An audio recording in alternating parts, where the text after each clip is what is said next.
राधा माधव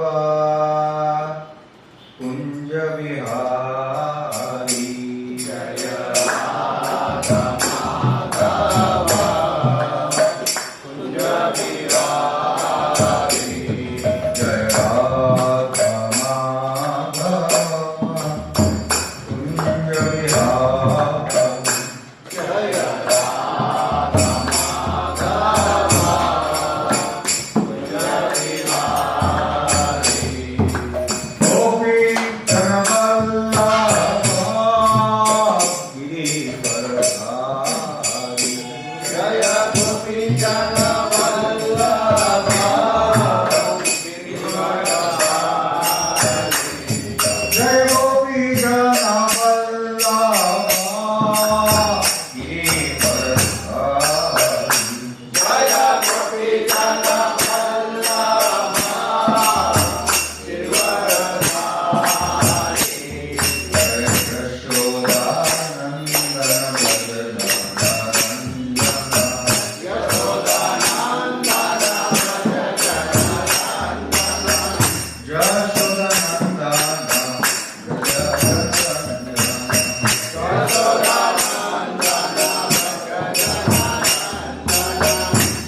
हरे कृष्ण महामंत्र की जय। नित्य लीला प्रविष्ट मुस्पाद प्रमाण से प्रवचकाचार्य स्तोत्र सतस कौन प्रतिष्ठा आचार्य बीवी मामला आचार्य saviour the whole world Jagat Guru AC भक्ति वेदांत स्वामी श्री प्रभुपाद की जय। नित्य लीला प्रविष्ट मुस्पाद प्रमाण से प्रवचकाचार्य स्तोत्र सतस बाय ग्रेस भक्ति सिद्धांत सरस्वती गोस्वामी श्री प्रभुपाद की सामवेद भक्त वृंद की अनंत कोटि वैष्णव वृंद की निताय गौर सिद्धनाथ प्रेमानंदे।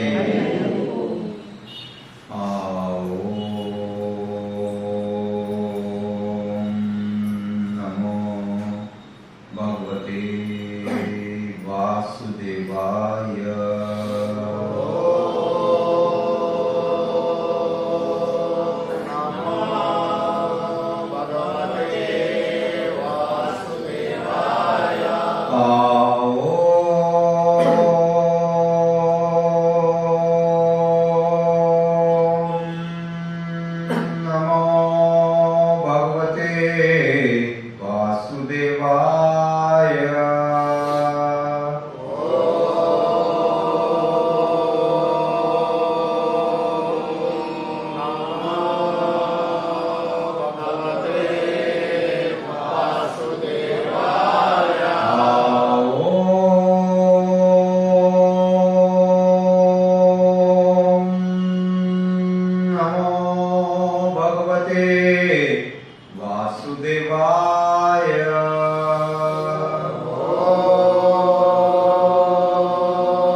श्री नारद ने कहा, हे धर्मराज, आप किसी के लिए शोक मत करो, क्योंकि सारे लोग परमेश्वर के अधीन हैं।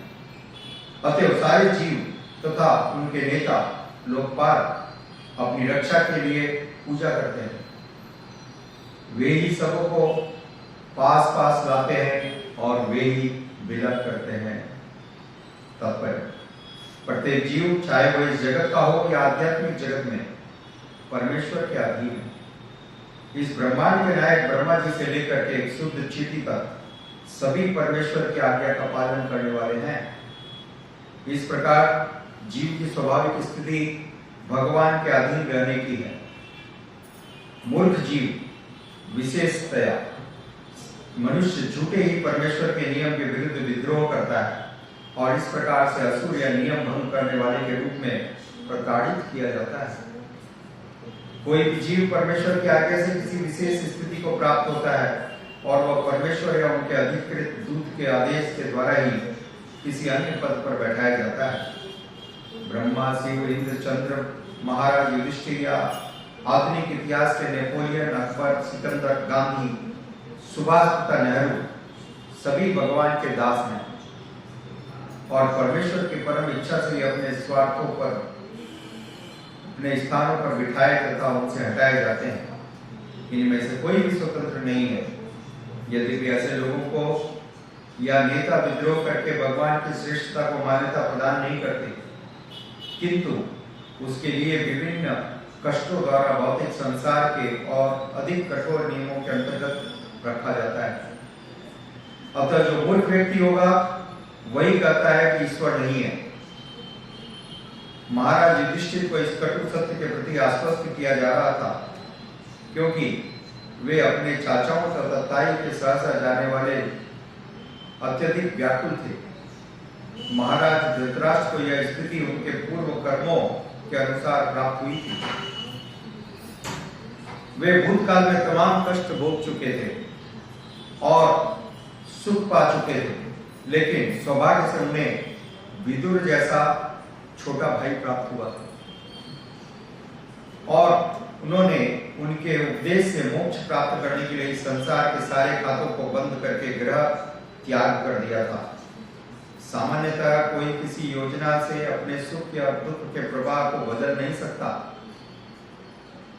हर एक को काल के सूक्ष्म प्रबंधन के अंतर्गत उसी रूप में ग्रहण करना होता है। उसका प्रतिरोध करने से कोई लाभ नहीं होता। अतएव सर्वश्रेष्ठ बात यह है कि मनुष्य मोक्ष प्राप्त करने के लिए प्रयास करे। यह जन्मसिद्ध अधिकार मनुष्य को ही प्राप्त होता है क्योंकि उसके मन तथा बुद्धि अत्यंत विकसित होते हैं। मनुष्य जीवन में मोक्ष लाभ के लिए मनुष्य को ही विभिन्न वैदिक आदेश का उपलब्ध है।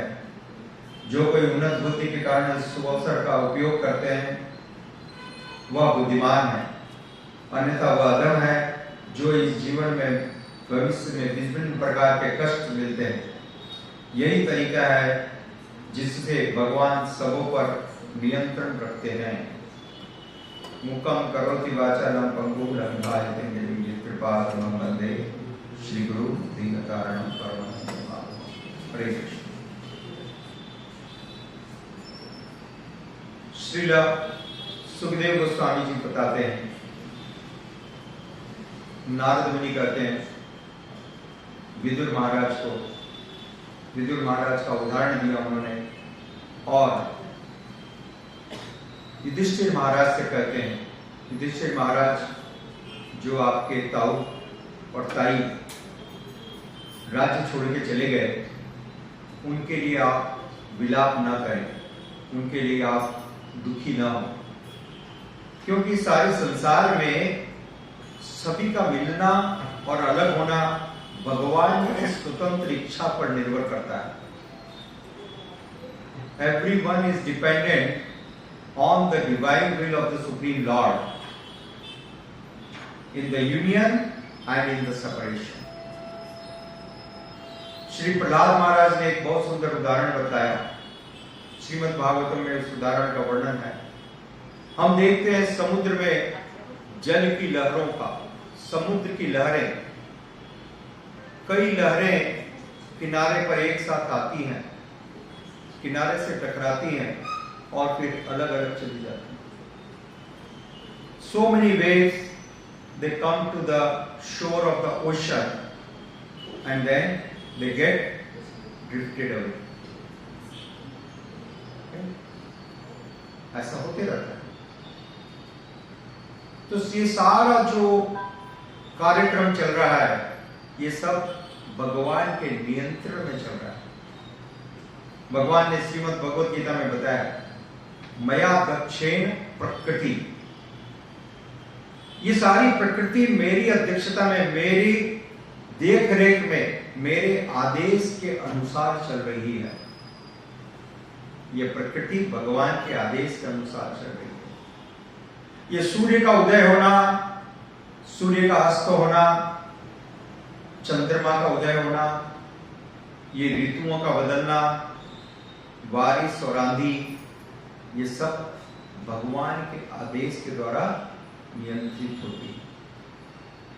भगवान ने, द लॉर्ड हैज एक्सप्लेन्ड, मया दक्षेण प्रकृति सूयते सचराचरम, every living entity, small or big, from an ant to Lord Brahma, is under the control of the Supreme Lord.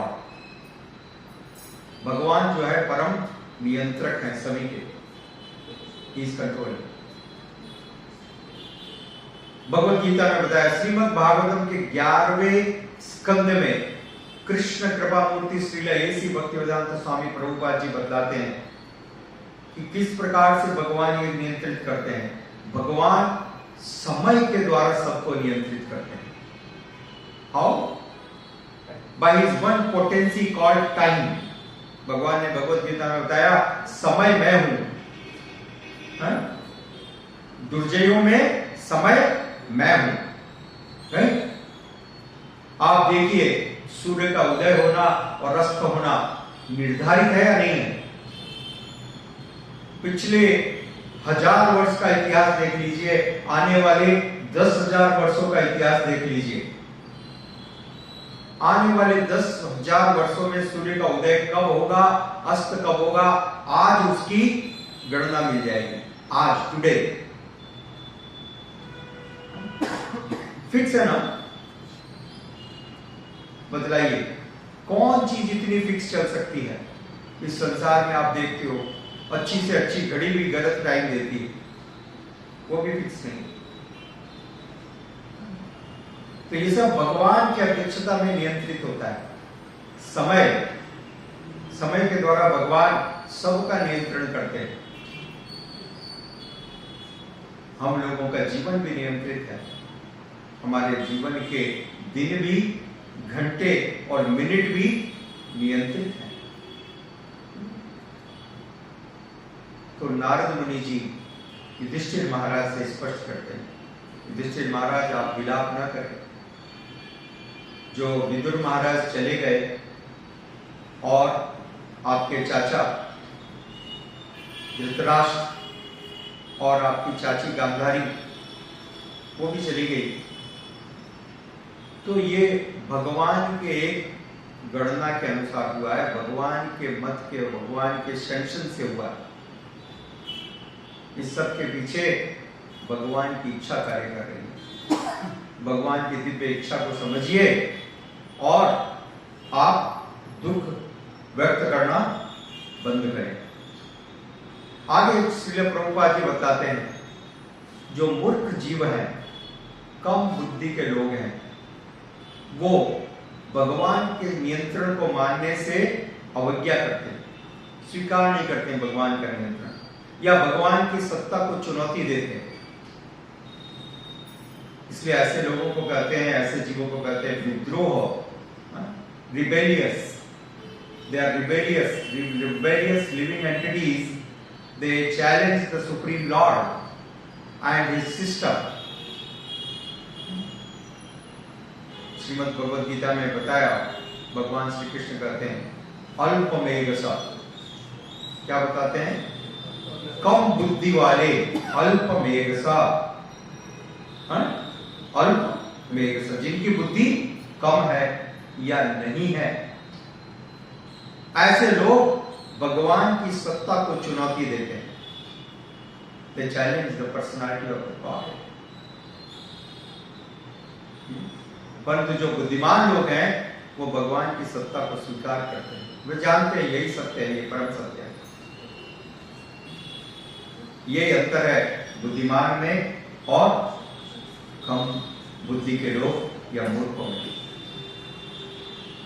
Srila Prabhupada ji ने स्पष्ट किया, बड़े से बड़े देवता, यहां तक कि साक्षात ब्रह्मा एवं शंकर जी भी भगवान की अध्यक्षता में कार्य करते हैं। और भगवान अपनी भौतिक प्रकृति के द्वारा इन विद्रोही जीवों को नियंत्रित करते हैं। एवरीवन हु इज रिबेलियस, जो विद्रोह करता है भगवान की सत्ता से, उस पर भी भगवान का नियंत्रण है। श्रील प्रभुपाद जी ने एक बहुत अच्छी बात तरीके से उदाहरण के साथ इसको समझाया। One very nice wonderful example. देखिए, जो लोग गवर्नमेंट के नियम को मानते हैं, जो लोग गवर्नमेंट के नियम को मानते हैं, वे एक सभ्य नागरिक के जैसे राज्य में जी सकते हैं। They can live as a nice citizen in the state because they are abiding with the laws of the state, correct? और जो सरकार गवर्नमेंट के नियम को नहीं मानता, विद्रोह करता है, उस व्यक्ति को पकड़ के जेल में डाल दिया जाता है और वहां पर भी उसको गवर्नमेंट के नियम मजबूरी के साथ पालन करने पड़ते हैं, राइट? तो पालन तो करना पड़ेगा, पालन करना पड़ेगा, या तो बाहर करो या अंदर करो, पालन तो करना पड़ेगा, उससे छुटकारा नहीं मिल सकता। जो वैकुंठ लोग हैं, वहां के जीव स्वेच्छा से भगवान की सेवा करते हैं, भगवान की इच्छा को स्वीकार करते हैं। और जो ये भूलोक है, पृथ्वीलोक है, यहाँ पर जो विद्रोही जीव हैं, उनको माया के द्वारा नियंत्रित करके भगवान की इच्छा को पालन करने के लिए मजबूर, विवश किया जाता है। They are forced and compelled to follow, right? तो बुद्धिमान वो है जो भगवान की इच्छा को सहज स्वीकार करता है, who surrenders to the divine will of Lord। तीसरा प्रमुख विषय श्रील प्रभुपाद जी ने स्पष्ट किया, जो अत्यंत बहुत ही महत्वपूर्ण है। श्रील प्रभुपाद लिखते हैं कि सौभाग्य से, ग्रेट फॉर्च्यून, सौभाग्य से धृतराष्ट्र को विदुर के जैसा भाई मिला।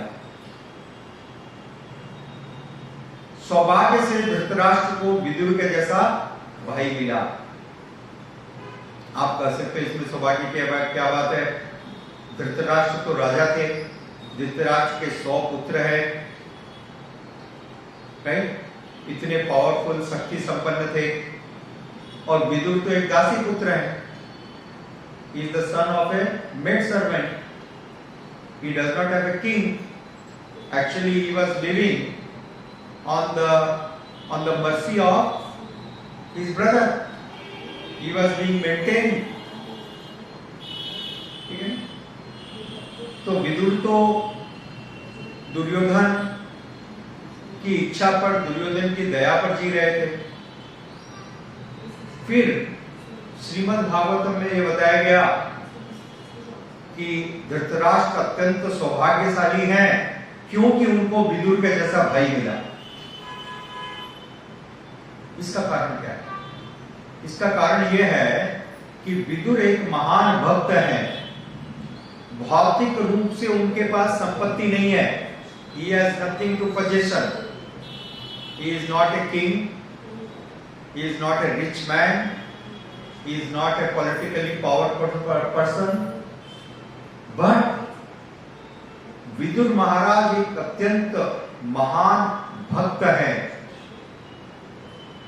विदुर महाराज एक अत्यंत महान भक्त हैं। और चूंकि धृतराष्ट्र को विदुर महाराज का सानिध्य मिला, उनके द्वारा गाइडेंस प्राप्त हुई, उनके द्वारा उनको दिशा निर्देश प्राप्त हुए, इसलिए धृतराष्ट्र सौभाग्यशाली। यही एकमात्र सौभाग्य है धृतराष्ट्र का, और कोई सौभाग्य नहीं। बाकी सब तो दुर्भाग्य था। दुर्योधन है, राज्य है, इतना सारा सब दुर्भाग्य है, सबका विनाश हुआ। राइट है?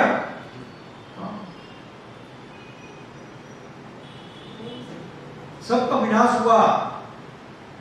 इतने बड़े दुख को प्राप्त किया उन्होंने लगातार जीवन में, परंतु उनके जीवन में एक ही अच्छी चीज है, एक ही अच्छी बात है, वो है विदुर महाराज का संग।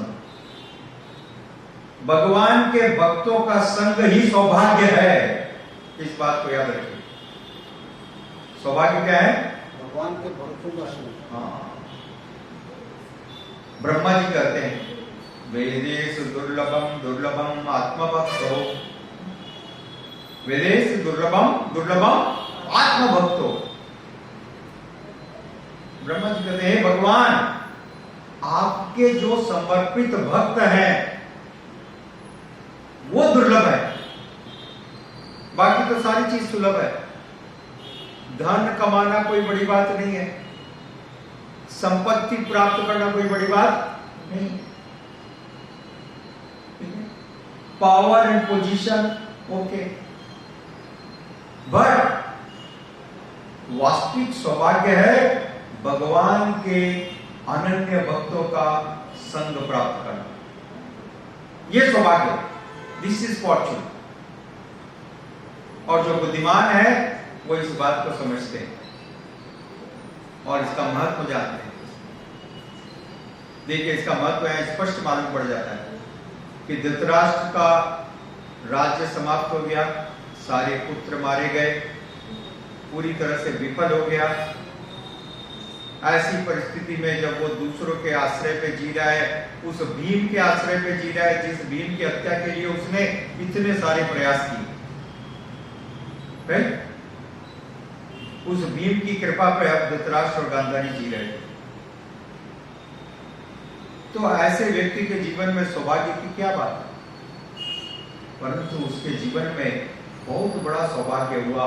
सौभाग्य ये था कि उसको विदुर महाराज का संग प्राप्त हुआ, विदुर महाराज से गाइडेंस मिली और उन विदुर महाराज ने उसको प्रेरित किया, इंस्पायर किया कि अब भी समय है, इस संसार से भौतिक आसक्ति को छोड़ो, इस परिवार से भौतिक आसक्ति को छोड़ दो। Give up the false attachment, inclination to the family members and the kingdom. Give up, अब भी समय है, छोड़ दो और जंगल की तरफ प्रस्थान करो, भगवान के ऊपर ध्यान करो, भगवान की भक्ति पे मन लगाओ। और यदि नहीं मानोगे तो दुर्गति होगी, नहीं छोड़ोगे तो दुर्गति होगी। आज संसार में सारे लोगों के सामने यही है। लोग 50, 60, 70, 80 साल के हो जाते हैं, परंतु घर, पत्नी, परिवार, मकान, दुकान को छोड़ने के लिए तैयार नहीं है। कुर्सी का मोह समाप्त नहीं होता। यही हो रहा है। पूरे सबकी स्टोरी देख लो, एक ही है स्टोरी, कोई दूसरी है ही नहीं।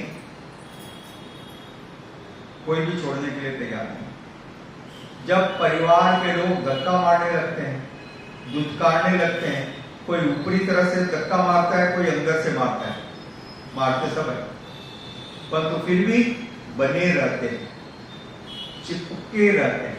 क्या होता है? हाँ, चिपके रहते हैं। और इसका दुष्परिणाम क्या होता है? मृत्यु के समय दुर्गति होती है, अधोगति को प्राप्त करते हैं, निम्न लोकों में जन्म लेना पड़ता है, निम्न योनियों में जन्म लेना पड़ता है। yes. जो अवधूत ब्राह्मण का वर्णन आता है श्रीमद् भागवतम के 11वें स्कंद में, अवधूत ब्राह्मण ने देखा, he saw that this human body with which we are so much attached, this body has only 3 destinations. इस शरीर के 3 परिणाम होने वाले हैं सिर्फ। इफ समवन इज बर्न, यदि किसी को जला दिया मृत्यु के बाद में, मृत्यु तो हम सबकी निश्चित है या नहीं है? इसमें कोई डाउट है क्या किसी को? नहीं, राइट? मृत्यु तो निश्चित है। तो हमारा ये प्रिय शरीर जिसको हम इतना प्रेम करते हैं, जिसके रख रखाव के लिए हम इतने चिंतित हैं, वो शरीर मृत्यु के बाद क्या होगा? आफ्टर डेथ या तो जला दिया जाएगा, हाँ? या तो जला दिया जाएगा। जलने के बाद राख बन जाएगा। 5 रुपए में कोई नहीं लेगा, उठाने के लिए पैसे देने पड़ेंगे। समझ गए? उठाने के लिए, हाँ, बताओ। मान लो जलाया नहीं, दफना दिया, buried, someone is buried. In that case, his body will be eaten by the worms and insects. उसका शरीर कीड़े मकोड़ों के द्वारा खाया जाएगा धीरे धीरे हर दिन, राइट? और वो खाने के बाद डाइजेस्ट करके निकाल देंगे। तो हमारे ये प्रिय शरीर कीड़े मकोड़ों का बिस्तर, कीड़े मकोड़ों का मल बन करके निकल जाएगा। ये दुर्गति है नहीं है? और यदि मान लो जलाया भी नहीं, दफनाया भी नहीं, खुले में छोड़ दिया गया दुर्भाग्य से, कोई देखने वाला नहीं है, ठीक है ना? कोई देखने वाला नहीं है, तो गिद्ध और चील देख लेंगे। If there is no one to look, then the vultures and eagle, who? हाँ, ऊपर उड़ते हुए गिद्ध और चील देख लेंगे कि यहाँ पर प्रभु जी पड़े हुए हैं। अच्छा है, चलो सारे रिलेटिव्स को बुलाओ, फ्रेंड्स को बुलाओ, पार्टी बनाओ, करेक्ट? तो इस भौतिक शरीर को जिसको हम इतना प्रेम कर रहे हैं, राख बन गया। ये भौतिक शरीर वो कीड़े मकोड़ों का मल बन गया, और वो पक्षियों का और सियार का भोजन बन गया। ये परिणाम है। इसके अलावा चौथा परिणाम हो सकता है, तो बताओ मेरे को। आप जाके घर में रिसर्च करो, पत्नी से, बच्चों से गूगल करो।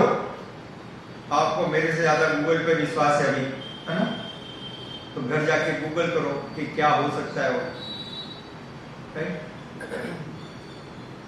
तो मैं आपको बता देता हूं, चौथा और कुछ नहीं हो सकता, ये 3 ही होगा। समझ गए? ये 3 ही होगा। तो यही परिणाम होना है, लास्ट तो ये होना है। फिर भी इसके ऊपर समय लगा रहे हो, तो इसमें कौन सी बुद्धिमानी? इसलिए अवधूत ब्राह्मण ने बताया, अवधूत ब्राह्मण ने बताया कि देखो, मृत्यु के पश्चात तो यही होना है, इस शरीर का अंतिम गति यही है। जब तक जीवित है, तब तक इस शरीर का उपयोग हम भगवान की सेवा में, भगवान की भक्ति में करके अपने मनुष्य जीवन को सार्थक कर सकते हैं, कोई भी हो, राइट? Even the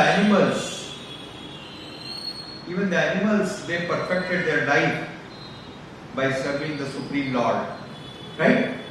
Animals, हम देखते हैं इतने सारे बंदर थे राम जी के पास में युद्ध में, हैं? हजारों करोड़ों बंदर, monkeys, thousands and millions of monkeys, and they all attained perfection, right? सबने भगवान की कृपा को प्राप्त किया। न तो उनके पास धन था, न घर था, न सुंदर पत्नी थी, न बैंक बैलेंस था, न अपना मकान था, न कोई दुकान थी, राइट? फिर भी सबने जीवन को सिद्ध किया, राइट? तो हम क्यों लेकर रो रहे हैं, बैठ करके विलाप कर रहे हैं? अरे कोई जरूरत नहीं, आपके पास क्या है या नहीं है, इससे भगवान को कोई लेन देन नहीं है। एक चीज को समझिए, जो कुछ जीवन बचा है भगवान को समर्पित कीजिए, भगवत भक्ति को स्वीकार कीजिए।